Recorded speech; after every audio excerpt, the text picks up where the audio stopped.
हमने बहुत बार ये क्वेश्चन सुना हुआ है कि पहले मुर्गी आई या अंडा। यह क्वेश्चन हम इंसानों को बहुत लंबे टाइम से परेशान करता आ रहा है। रिकॉर्डेड हिस्ट्री में सबसे पहली बार ये क्वेश्चन ग्रीक थिंकर्स ने पूछा था और उन्हें भी इस क्वेश्चन का कोई आंसर नहीं मिला था।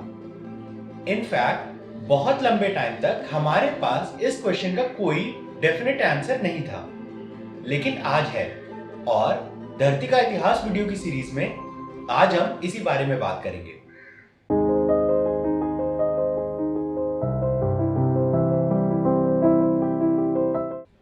एग की कहानी मिलियंस ऑफ इयर्स जितनी लंबी है।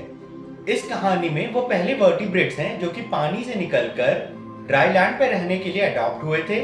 कुछ और मैमल्स हैं जैसे कि प्लैटिपस और बर्ड्स हैं जैसे कि चिकन। आज के वीडियो में हम जानेंगे कि एग्स कितने बड़े एवोल्यूशनरी एडवांटेज हैं और क्यों ज्यादातर मैमल्स ने इस एडवांटेज को एवोल्यूशन प्रोसेस में खो दिया।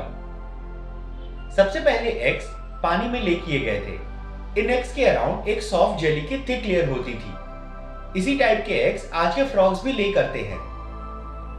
ये जेली स्ट्रक्चर वाले एग्स एम्फीबियंस के लिए काफी अच्छे थे और वो तब तक अच्छे थे जब तक सब कुछ अच्छी तरह से मॉइस्चराइज रहता।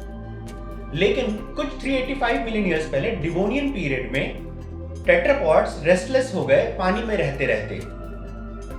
एक्वाटिक इकोसिस्टम्स में कंपटीशन काफी ज्यादा था और लैंड पे सिर्फ इनवर्टिब्रेट्स रहते थे।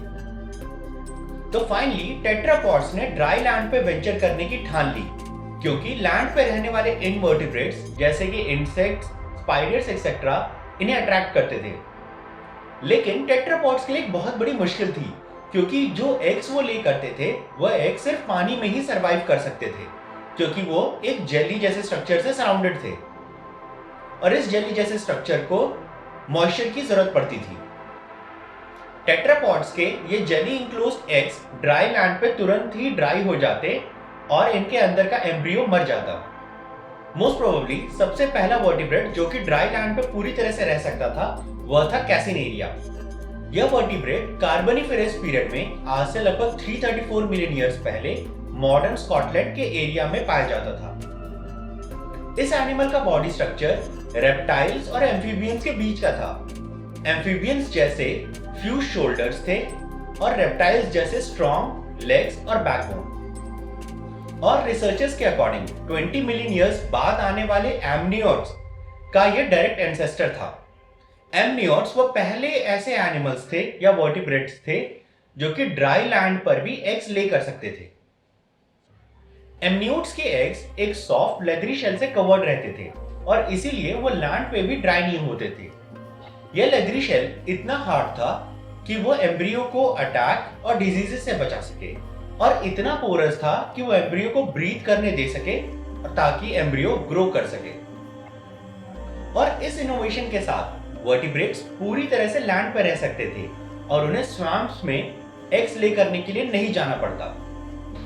लेकिन फिर अचानक ही अर्थ के वो रीजन्स जो कि ट्रॉपिकल रेन फॉरेस्ट से भरे हुए थे वह कोल्ड और ड्राई होने लगे। इस इवेंट को आज हम कार्बोनिफेरस रेन फॉरेस्ट कोलैप्स कहते हैं। इस इवेंट के साथ ही स्वैम्प्स कई सारी जगहों से गायब होने लगे और स्वैम्प्स के गायब होने के साथ साथ कई सारे एम्फीबियन ग्रुप्स भी खत्म हो गए। लेकिन एमनियोट्स इन कोल्ड और ड्राई कंडीशंस के लिए काफी अच्छी तरह से अडैप्टेड थे। वह काफी ज्यादा फ्लरिश करने लगे और कई सारे एनिमल ग्रुप्स में इवॉल्व हो गए और इवेंचुअली लैंड पर डोमिनेंट स्पीशीज बन गए। लेकिन जेली वाले एग से लेदरी शेल वाले एग्स तक की जर्नी के बारे में आज तक रिसर्चर्स को काफी अच्छे से नहीं पता है, क्योंकि हमारे फॉसिल रिकॉर्ड्स में गैप है जिसे हम एग गैप कहते हैं। सबसे पुराना जो एमनियोटिक एग हमें मिला है वह एक डायनासोर म्यूसासोरस पैटागोनिकस का है जो कि 215 मिलियन ईयर्स पहले साउथ अमेरिका के पैटागोनिया रीजन में रहता था। यह पहला एमनियोटिक एग लगभग 100 मिलियन ईयर्स लेट है उस टाइम से जब रिसर्चर्स मानते हैं कि धरती पर सबसे पहली बार एमनियोटिक एग्स ले किए गए थे। एमनियोटिक एग्स की हिस्ट्री का पहला 30% गायब है और ऐसा इसलिए है क्योंकि सॉफ्ट शेल्स वाले एग इजीली फॉसिलाइज नहीं होते और इसीलिए उन्हें ढूंढ पाना बहुत ही ज्यादा मुश्किल है। और फॉसिल एविडेंसेस के एब्सेंस में रिसर्चर्स को अपनी स्टडीज को इन्फ्रेंस पे बेस करना पड़ा। सबसे पहला एमनियोट फॉसिल हमें नोवा स्कोशिया कनाडा से मिला है, जो कि लगभग 300 मिलियन ईयर्स पुराना है।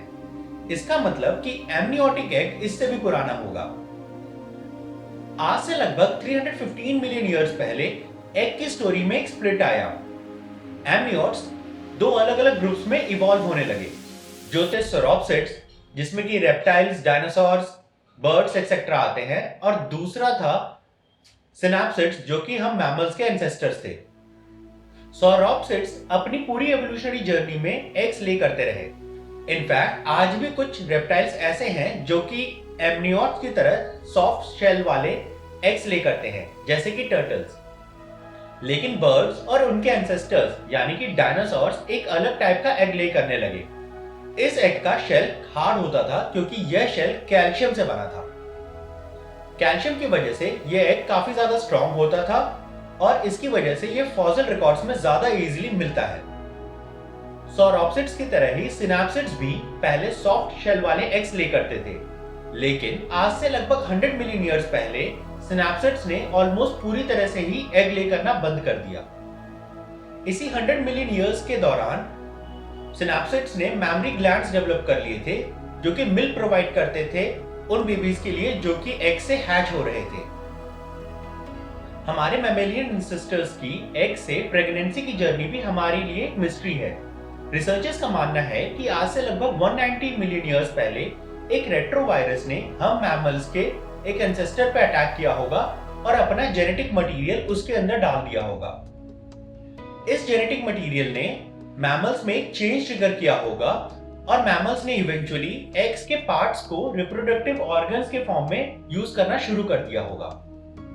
शेल्ड एग का डेवलपमेंट एक बहुत ही बड़ा रेडिकल चेंज था एवोल्यूशन के प्रोसेस में। इसी शेल्ड एग की वजह से वर्टिब्रेट्स पानी से निकलकर लैंड पर आ पाए और इन्हीं वर्टिब्रेट्स से आज के रेप्टाइल्स, मैमल्स और बर्ड्स बने हैं, और चिकन भी। यह स्टोरी थी एग की हिस्ट्री की और कैसे अंडा मुर्गी से पहले आया।